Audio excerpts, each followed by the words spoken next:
everybody. We're going to start in about a minute. Would you like me to share the screen? No, not yet, please. Okay. Hi, Phyllis. Hi, everybody. Welcome. And thank you for joining tonight. Oh, Good yeah. morning from the island of Borneo, everyone. Hi, Arwin. How are you? I'm Welcome. good, Jürgen. Good. You okay? Yes. You look good.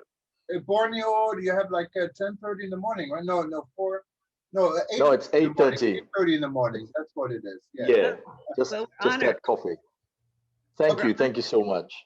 So since I'm going to put everyone on mute, and then I introduce our guest to you, and she will take over. Okay, and then when you wanted to say something at the Q&A at the end, you can just raise your hand, and then we will give you the floor. But I will say that again. Let's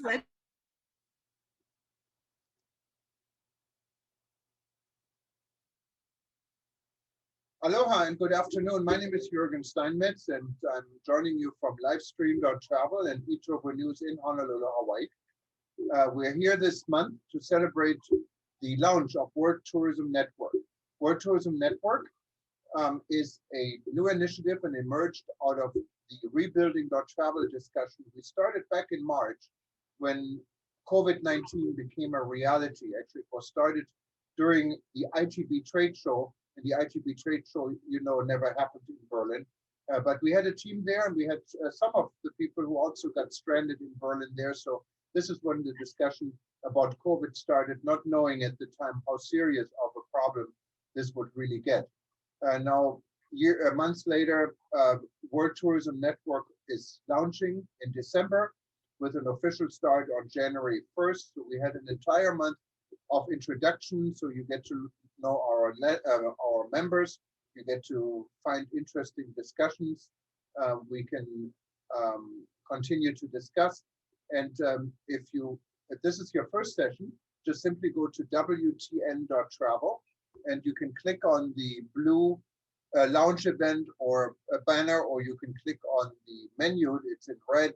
You see lounge event, and you can register for upcoming events. We have many more coming up between now and the end of December. Also, if you have not joined WTN as a member, go to the same link, WTN.travel, and click on join.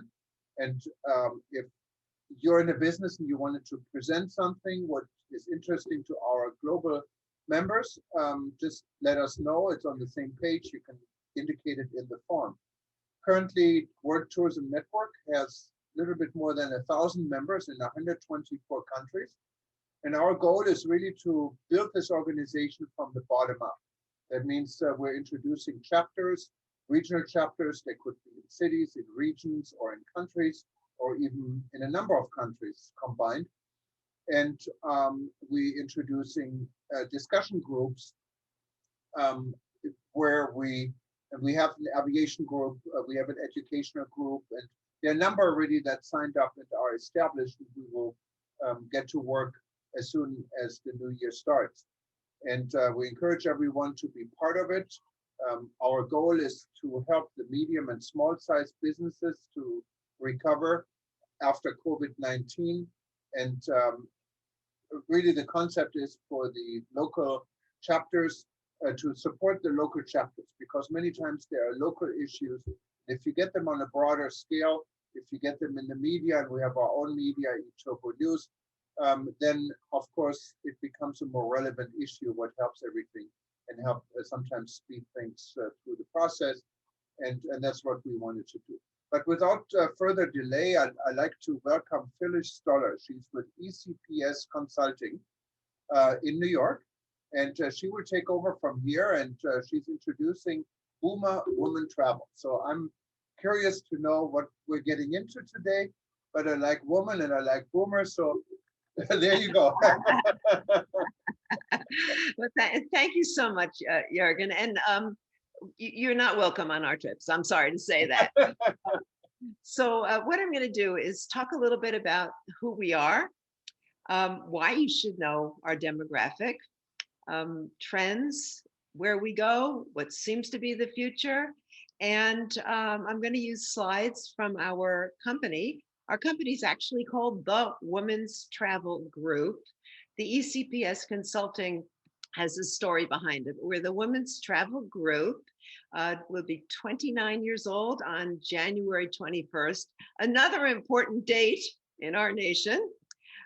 So let me see if I can get to the slides. And Jürgen, if you don't mind, if you could unmute Laudi and Mary Barnett, because we work together and they might want to They type have in. to do it on their end. I cannot do it from here, but Oh, if you just okay. unmute, Go no here. problem. There's no restriction. Anyone Right. can unmute Let me themselves. see if I can share.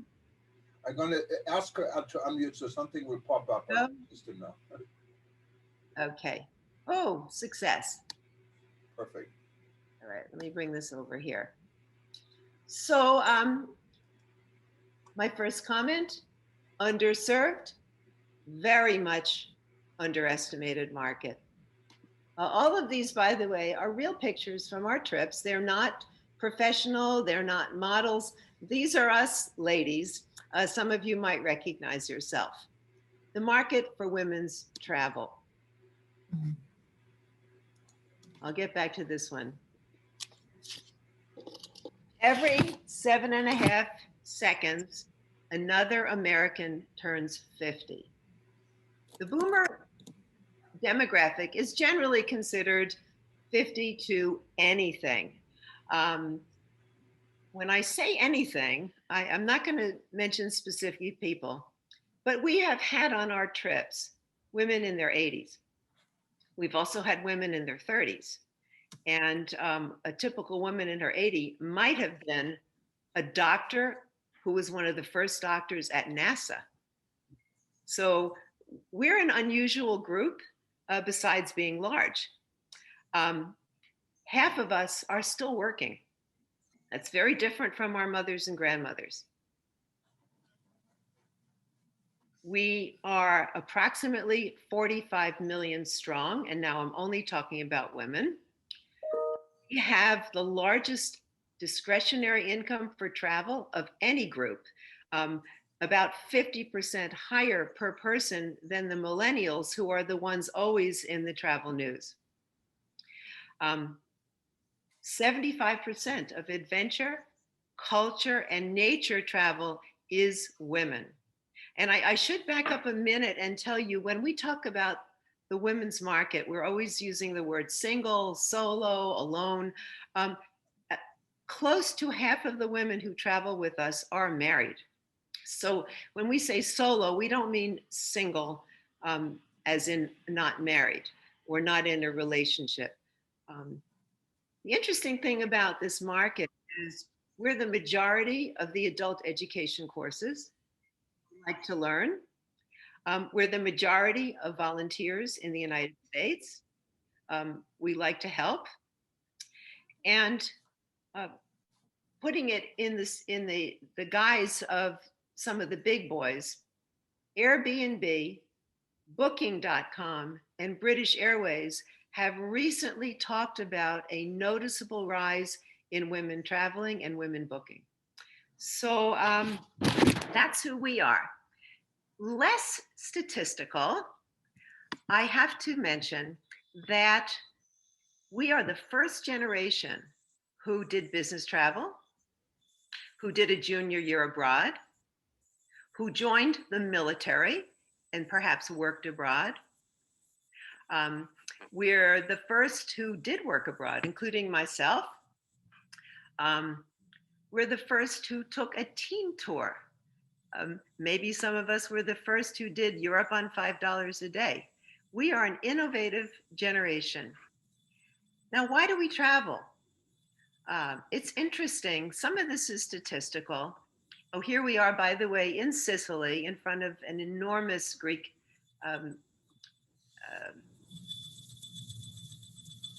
ruin. It is much more beautiful than it looks. And this is one of our larger groups. We tend to be more in the 15 range. 20 to 36 say it's a bucket list.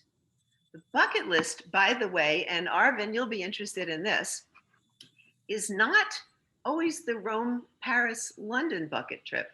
We're talking about women who've already traveled a great deal. Some have, some haven't. The bucket list for these women might be Sicily, not Rome, might be Borneo, not Hong Kong. These are unusual destinations that catch the imagination of many boomer women. 51%, and these are some based on our studies and some based on public studies. I have the references if anybody wants them for future. Just to get away. Life-changing events. We have had women in the middle of a divorce, just recovered from breast cancer, just promoted, just graduated at age whatever from law school. Celebrations. This is particularly important this year during the pandemic year.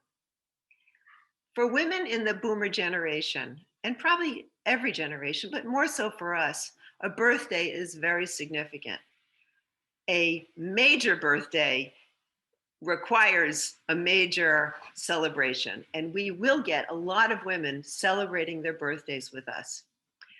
There's the always wanted to go on a trip. We took a booking today, always wanted to do a cooking trip. There's a need for friendship. One of the reasons I started this, and it's 29 years ago in January, was at the time I was a banker. I worked mainly in all-male executive branch. I was bringing up 2 children. My husband was working, and I had no time to make friends. We find a lot of women cannot find a friend to travel with, and they're looking for a welcoming, friendly group to join. Women will ask us, or they'll tell us, we want to learn something. We want to give back something, and we want to do it through travel. So here we are in Easter Island, Rapa Nui, as it's known locally. This generation is different. We are reaching for a sense of adventure. I usually like to say, we want to give you a surprise, a sizzle, and a little bit of a scare. And I say that because women will come back and talk about situations or speakers we've had that shook them up a little bit and made them look at the country in a different way. So here is one of our groups in Easter Island. Most of these women are well-traveled. They had the confidence to take an exotic trip. And we do these trips, by the way, with CETA Tours, who are our strategic partners. There's Mary down there in the corner. Could not do it without Mary, hat or no hat.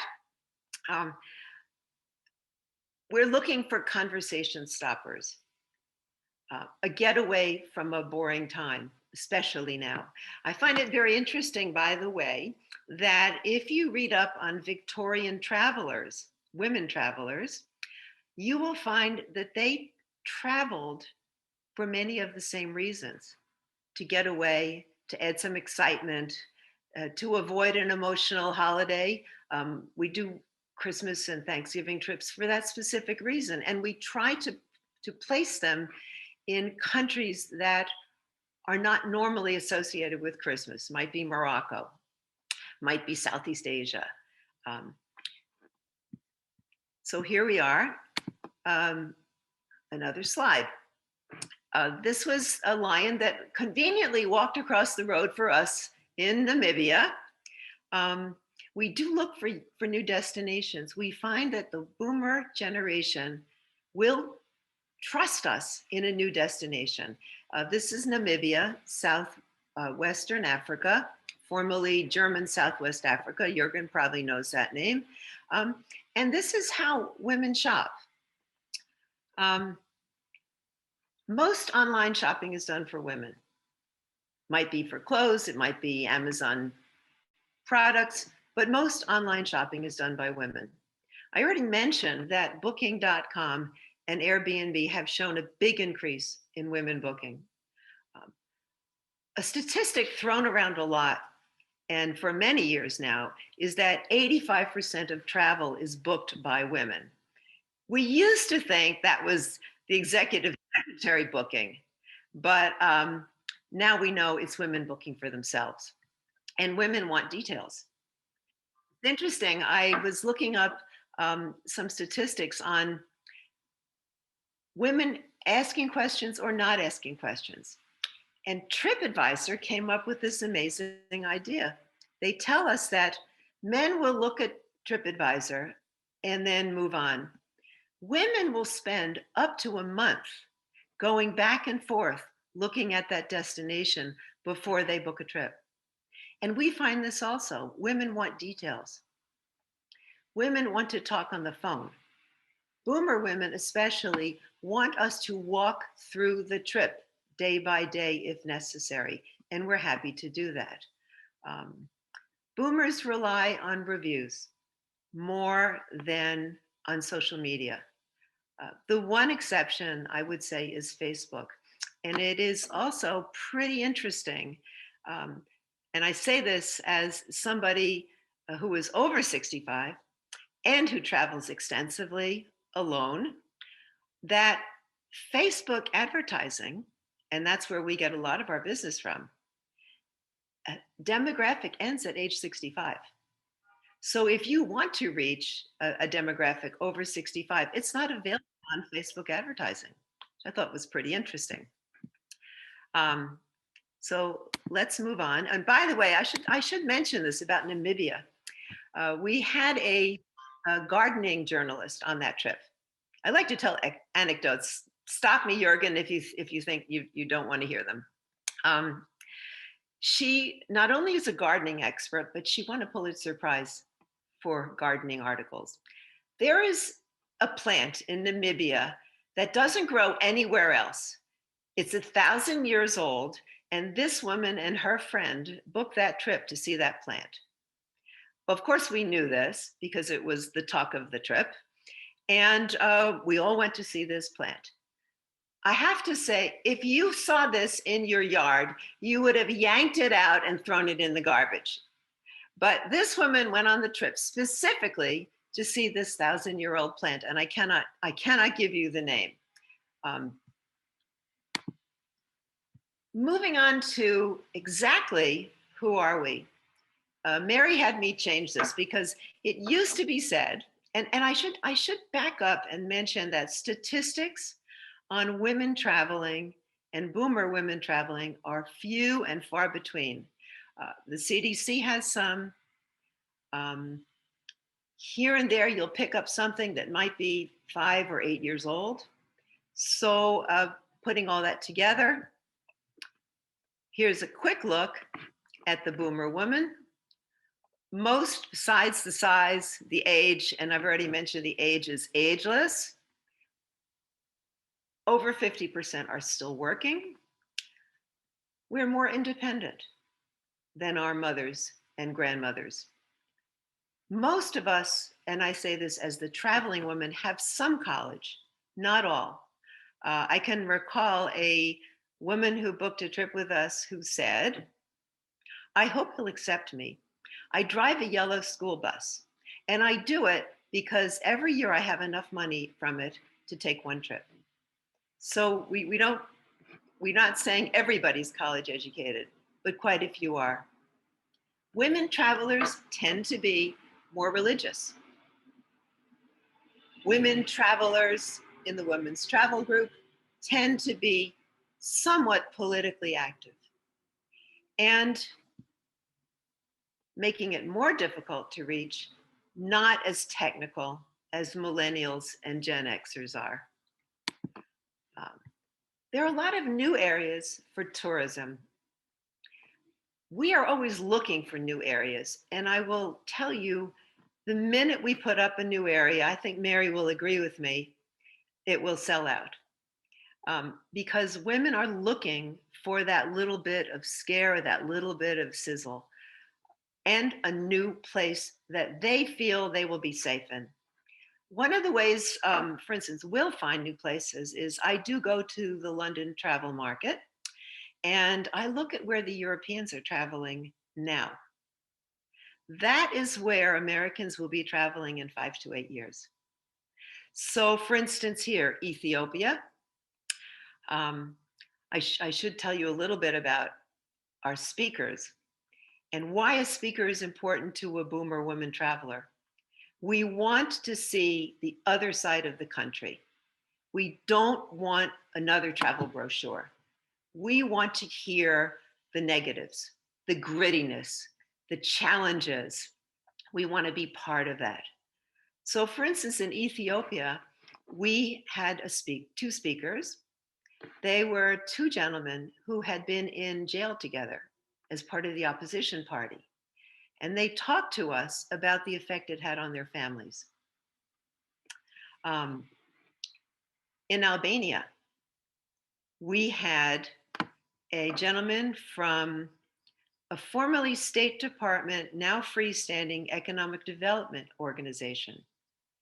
As interesting as his economics were, what was more interesting to us was how very primitive Albania was only 30 years ago.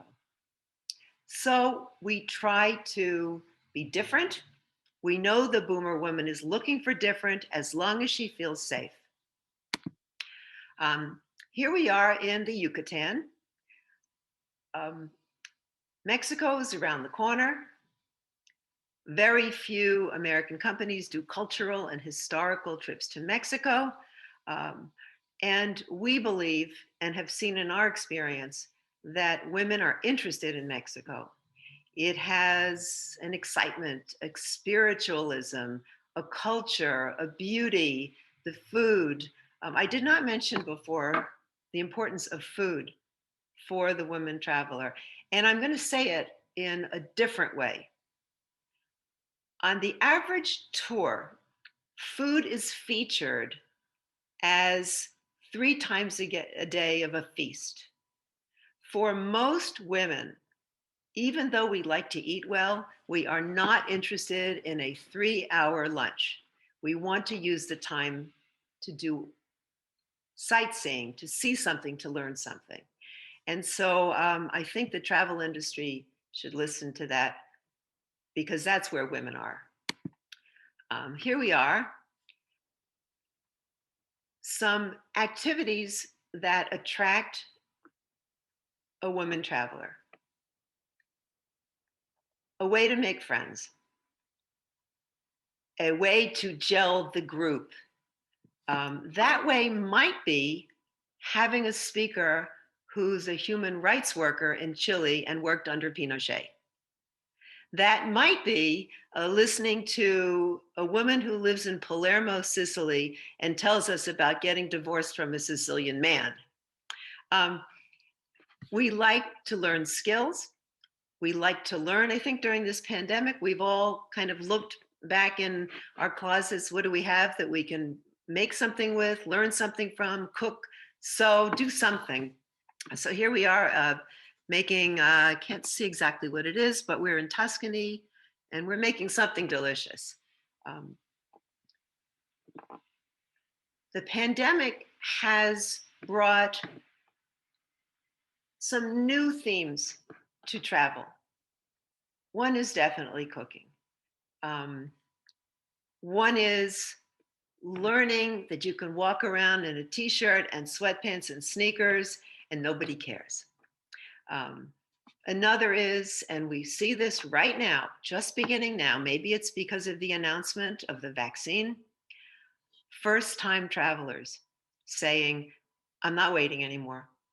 And we're looking to a strong spring and fall. Let me see what we have here. Clothes, here we are in front of the Brandenburg Gate. Some of the FAQs for women's travel are different. We find, and I think Mary will agree with me, women are concerned about clothes. What should I wear? What they're really saying is, will I fit in?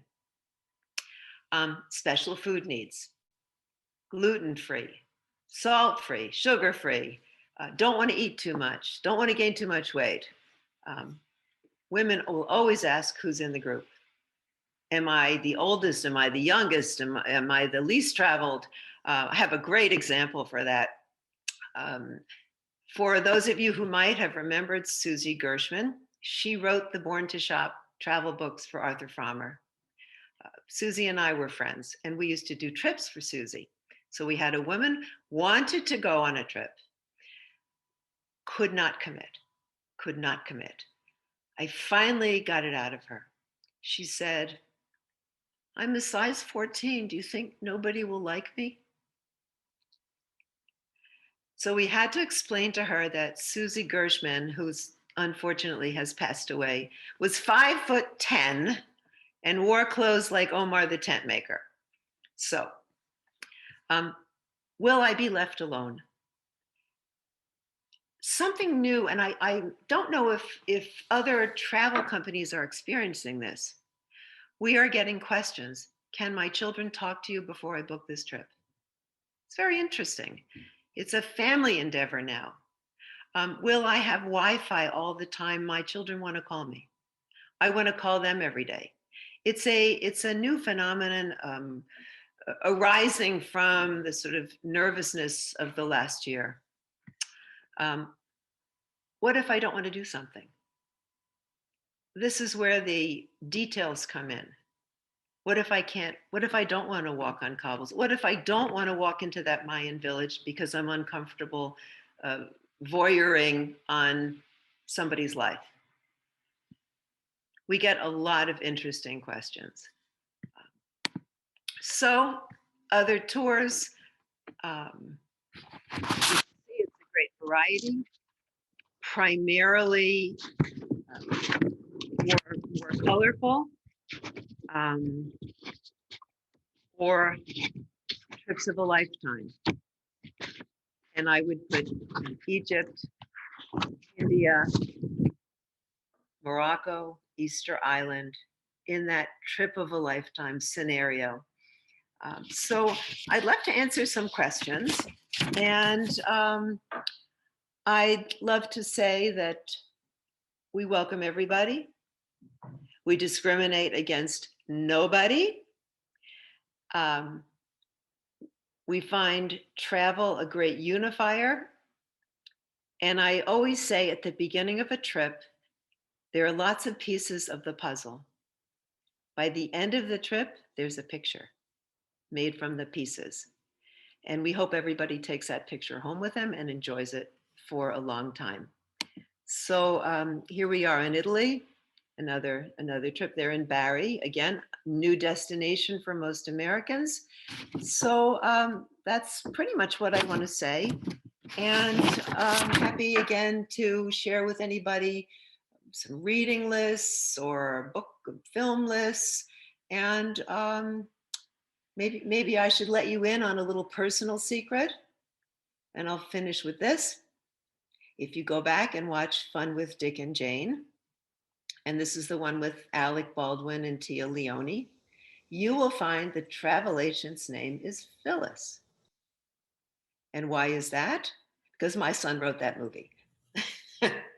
So please ask me some questions, and nothing is foolish, as we say when people call. Yeah, and there's some question already I see on the chat box. Maybe if you can unshare your screen, then we can see each other. Okay, there we go. Okay. and I'll unscare you.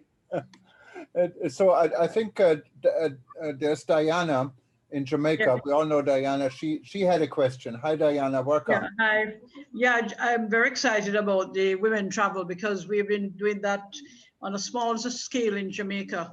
But I wanted to find out what is the average stay period for women travel? How long can they come for? Can they come for 2 weeks or 1 week since they want to move around?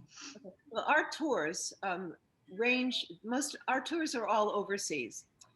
We used to do New York City also. We felt it's a very good introduction to the whole idea of traveling by yourself. We'll probably go back to doing New York City because hotel rates, unfortunately, will be coming down a lot. And I say that unfortunately because New York has obviously been hard hit by the lack of tourism. We don't do a trip less than a week. We know that by the time a woman makes up her mind to fly overseas, and she might live in Cedar Rapids, Iowa, she might have to take 2 flights before she even gets to an overseas flight. So a week would be the minimum. Moving forward, we feel that because of the pandemic, there's a big pent up demand. I mean, we're all basically all going nuts because we can't leave our houses, right? That we've now started adding a lot of pre and post to our 12-night trips so that women can extend them for more time and amortize that airfare. So a week would be the least. What would you say, Mary, would be the most? Maybe 3 weeks. I would say 3 weeks. Yeah. New York City, we did as 4 nights. And if we do it again, it'll be 4 nights. So you should give me a jingle, Diana, during the week, or send me an email. I'd love to talk to you. We don't do anything in the Caribbean. We do quite a lot in Mexico. And that's again because we were looking for the indigenous, the culture, the Mayan ruins, the pyramids, what I'm pretty much described in the presentation. Okay, well, we offer communities, villages, and interesting culture and heritage. Yes, absolutely. Give me a jingle and we'll have a nice talk. I will. Love to meet other women and travel. Do you have your email? Can you put it on the chat? Yeah, let me see how to do this. And otherwise, Diana, feel free to just send an email on the form. All right. Forward it. And Phyllis actually has a profile under Pennsylvania. And we just, so you can just go and find her profile. It also has the email on there. I'm putting two, my Gmail and my formal company one, okay? Okay, maybe in the meantime, we can go to Arwin in Borneo in Indonesia. He's been a loyal participant in our events. Thank you, Arwin, for attending. Go ahead. Thanks, Jürgen. And Phyllis, great insight. I think Christy Berg is going to be awfully happy, the ladies in red. Thank you for mentioning Borneo. First and foremost, Borneo is kind of exotic. It doesn't cater to mass. It's very niche. And what I particularly do is I do incentives. So I'm not a conventional travel agent, but incentive in the sense like what you've just described, selective groups with particular preferences and speciality in certain fields. So the island is extremely laid back. And again, it's a very long haul travel coming from your part of the world. I would love to explore something related to women in this particular territory because something like this has never been done. We've got culture, adventure, nature, ethnic and indigenous people. It's unbelievable. We could communicate directly, so no worries on that. But instead of going nuts, let's go coconuts if you really intend to come to this part of the world. Okay? I don't know what you mean by let's go coconuts, but sounds good. We've done one trip to Borneo.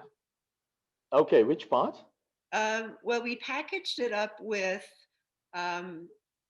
stopping in Dubai on the way over and continuing to Kuala Lumpur, then northern Malaysia, then Borneo, and then bits of Indonesia. So I'll ask Mary to be part of that conversation because we developed the trips together. And Malaysian Borneo. Yeah, Malaysia. Okay, so you've got 2 states on Borneo, which is part of Malaysia, which is Sarawak and Sabah. We did both. Perfect. Yeah. So if you chaps are seeking into something really exotic, really different from conventional tours, we could open up lines of communications. No worries. Absolutely. Thank you. Okay. Yeah. So, I see a few names out there of people that I haven't met, but I know you've been on some of our trips, which is nice to see. And thank you for joining us. Any other questions? I mean, the kinds of questions we get, I got one today. Can you accommodate gluten-free? That's a very common question. And one of the interesting things is that the easiest place to accommodate it is actually Italy, because because they have developed all kinds of gluten-free pasta and foods. So that's quite easy to do. We've also gotten questions like, if I share a room with somebody and I want to do 3 minutes of meditation every morning, will she stand out in the hallway? We've gotten that question. Well, that's So, a difficult. we've had over the years, and I say this because I like everybody to feel welcome, all kinds of women. We had a woman who brought tools on a trip, literally brought tools. And I happened to be there. I'm not on all of our trips. I make that clear. We have a staff. I had to ask her, why did you bring tools on this trip? She said, well, I was on another trip and I got locked in the bathroom and I'll never travel without my tools again. So it turns out this woman was an early engineer for Southern Bell. She knew tools. And when something happened with our bus, she fixed it. So we have, all kinds. Yellow school bus driver mentioned, the NASA doctor. We've had some interesting situations with, I can think of one of a young girl starting at Hewlett Packard. She booked the trip a couple days before the trip because she got this new job and she was taking some time off in between jobs. On that same trip, we had a woman who had retired from Hewlett Packard and she mentored the 35-year-old. So we get a lot of that also. I will say we once had 3 women who'd all dated the same man. So this gives you an idea of the kinds of conversations that evolve. But some of the conversations are fascinating, deep. I can think of one, Mary, and when we went to Chile, Patagonia, Easter Island a few years ago. I always go the first time we're going. And the conversation was as follows.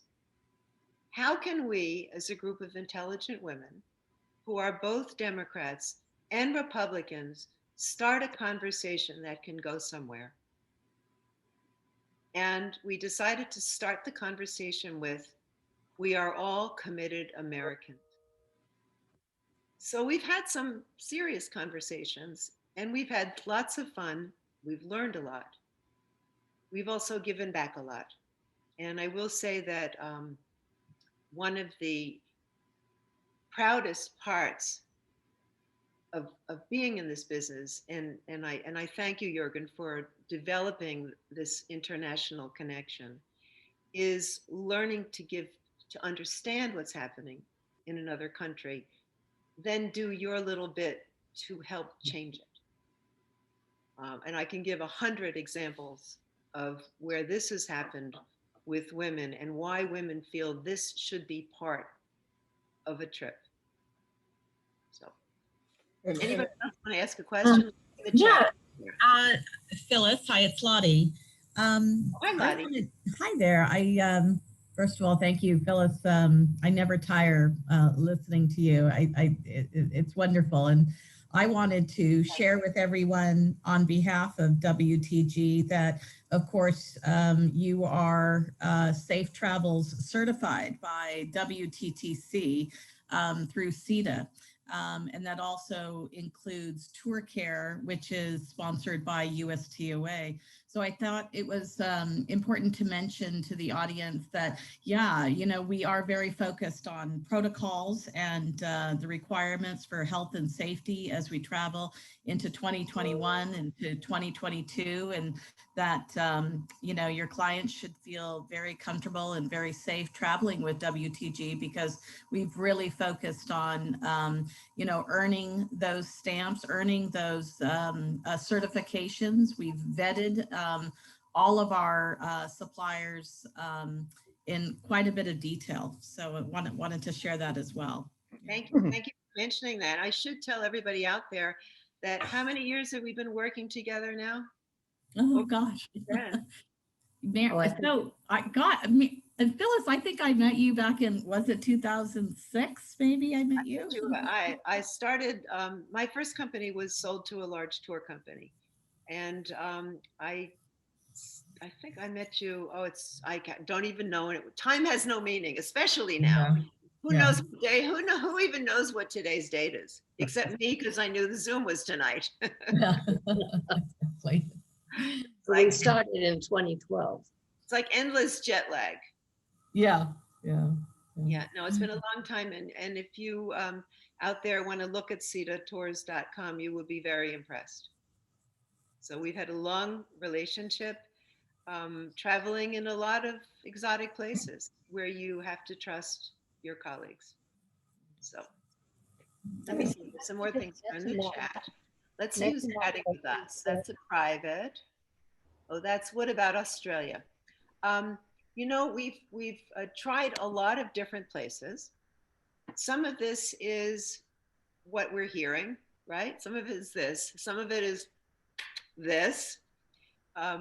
We found some pushback on Australia, and the reason was, I think, that women did not want to fly that far unless the whole group went together. Was that your impression, Mary? My other impression was it was English speaking, and a lot of women felt they didn't need us for that trip. Right. It wasn't different enough or exotic enough to require that extra something that we bring to every tour, although Australia is still a great destination. Oh, wonderful, wonderful destination. We do quite a lot in Europe as well.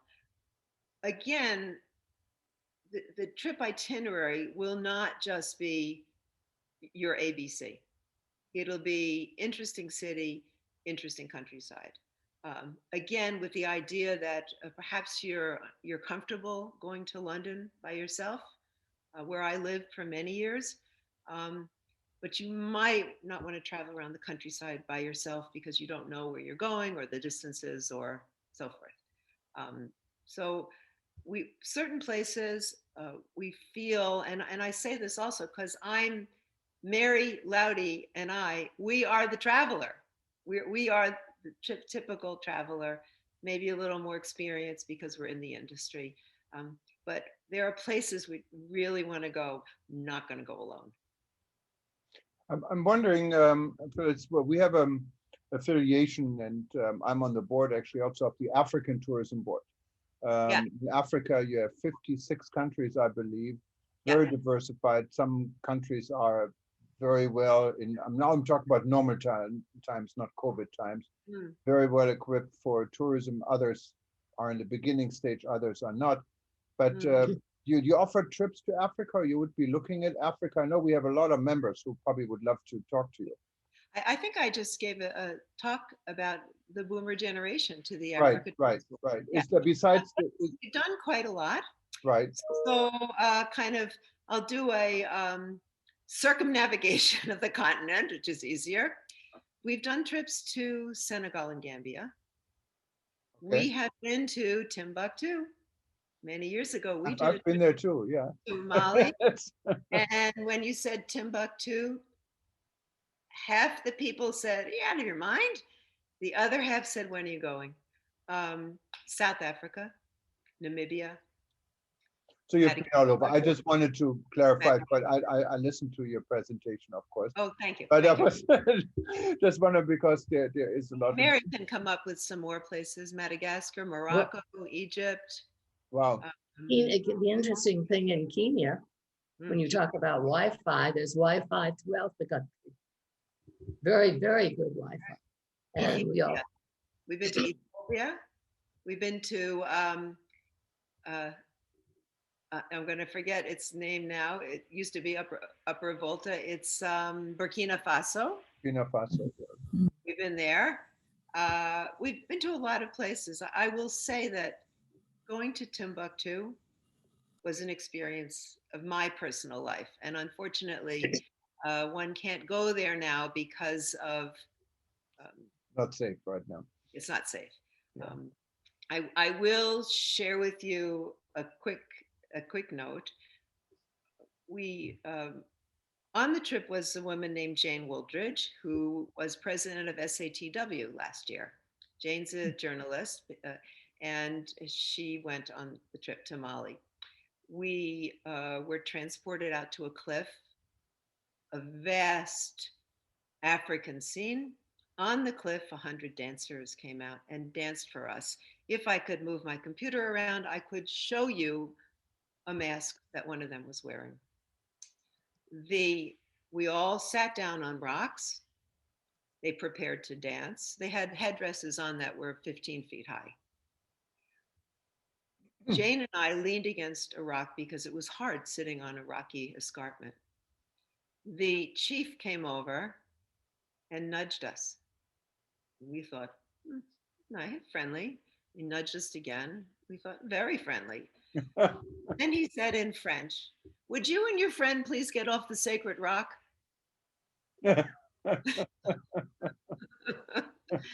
So you can read about that trip in the Miami Herald, and it's a while ago, and she called it something like Into Africa.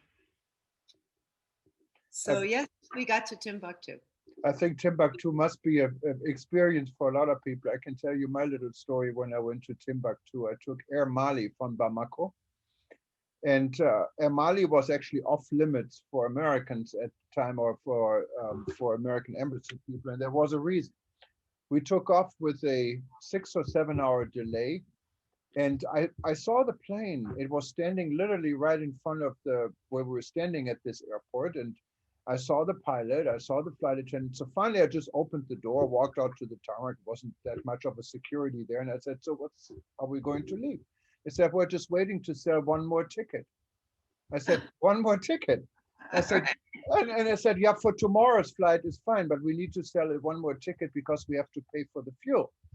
Right. And I said, "So how much is the fuel?" And I don't know how much it was, but I went back in there. Everyone pitched in a little bit, most tourists from Spain. We had some from Japan. And I gave the guy the cash and we took off. We flew to Timbuktu. We got there already. It was getting dark. And we only had one day. We're supposed to leave in the morning for Mupta, I believe it was. And so I asked the local guide, "So what can we do? I mean, is there any way we can take the next flight or delay?" "Oh, no, there's only one flight a week. But what you can do, the Russians are, I mean, the pilots are Russians. And they love vodka. You can I can get you a bottle of vodka. You give it to them because they're staying all year at the same hotel. And we're going to have dinner together. And then they get drunk and they won't fly." I said, "That's a great idea." So we bought the bottle of vodka. They got drunk. And then after, I don't know how many glasses, the pilot said, "Flight tomorrow delayed." So it worked out. Right. Well, the interesting thing about this trip, and this is this is a quite exotic trip for people who are listening, is we did have one woman who took it just to get away. Just to get away. So I think that's about all we've done. Can you think of any place else, Mary, that we've done in Africa? Not off the top of my head. Egypt. Sorry? Oh, Botswana. We've done Botswana, Zimbabwe, South Africa. Wow, you've been all over the place. Yeah, yeah. I think Diana had a question. She was raising. I was looking. I did a lot of talking to people from Ghana at the London Travel Market. Always looking. And then, of course, we have to find places that we know women will be comfortable going to. Crafts, textiles, tribal information, history. These are all exciting to us who love to travel, whether it's in the French countryside or in Africa. It's exciting when you have that kind of digging to find the stuff that you're going to remember.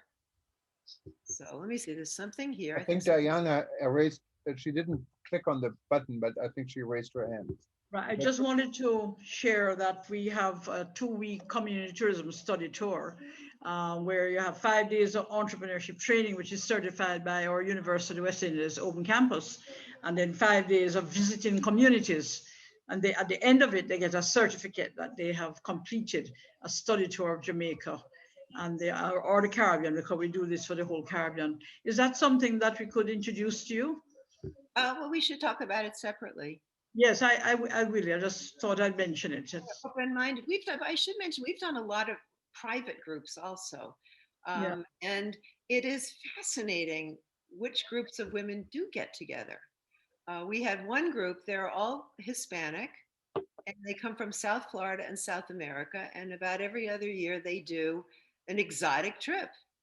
One of Okay. the requirements, let me see if anybody's listening here, is that they have to have wine at all their meals. So Okay. that sounds like a fun group. We've done botanical artists. So you say to yourself, what's a botanical artist? How can they afford to travel? Well, what most of them do is the labels for natural food products. Kind of interesting. We've done a group the year before last, of all high school principals from the Philadelphia area who traveled together, a group of women. We've had 2 financial advisors come to us. Mary's dealt with both of them, who want to go on a trip with their female clients. So it is interesting. There are some groups that materialize by themselves, but the average woman, and I put myself in this camp, just can't get friends to travel with her. And after you ask 4 or 5 people and they all look at you like you're crazy, you really don't want to ask anybody else because it's uncomfortable. I remember when I had this idea. So I lived in Europe for a long time, moved to Miami, was in a finance job with a lot of vacation. And I would go around asking people, are you interested in, I had miles. This was the beginning of frequent flyer miles. Are you interested in going on a trip? You're leaving your husband? Did he give you permission? Permission. Are you going to call him every day? It was all this kind of stuff. And I just said one day, I'm quitting my job. I had a very good job, and I'm starting something for women who want to travel. So I think we've answered all our questions, and anything I forgot to talk about. Mary Loudy, thank you for mentioning the WTTC. It's very important. Yes. And well, I think we've done it. Thank you so very much for your time. I really appreciate it. Look forward to contacting you at a later time. And thank you, Kristen, and thank you for joining in. Where are you? Portland, Oregon. Yeah, you still have that daytime cheeriness. Oh, yes, a couple hours left. You're right. Thank you very much. Pleasure. And thank you all for listening and looking at our slides. And thank you, Loudy and Mary, for taking the slides and making them look snappy. Good to see you. Thank you, Phyllis. I appreciate you're on this event. Thanks for your support. And I hope all of you have a nice evening. Again, we have another event coming up in a few hours, and then more tomorrow. Just look up, we have Louis D'Amour from Peace to Tourism. We're going to celebrate New Year with tour guides from all over the world. So there's a lot going on before we get into our serious business, what starts January 1st. And hopefully you can attend, spread the word, become a member. And of course, read eTurbo News. We're going to replay this on all our networks and channels till the end of the year. So you might see Phyllis again when you read one of our articles. Otherwise, it'll be an archive in a few hours. And you can see it on worldexpo.travel, where you also find the other events. Again, just give us a call. We're here every day. And I'll conclude with this comment. It's, as we say on our trips, it's wine o'clock. That makes sense. All right. Aloha from my end, and good evening, good morning, wherever to Borneo, evening to the East Coast and to Portland. And I see you guys soon. Thank you, Jürgen. Thank you. Bye-bye.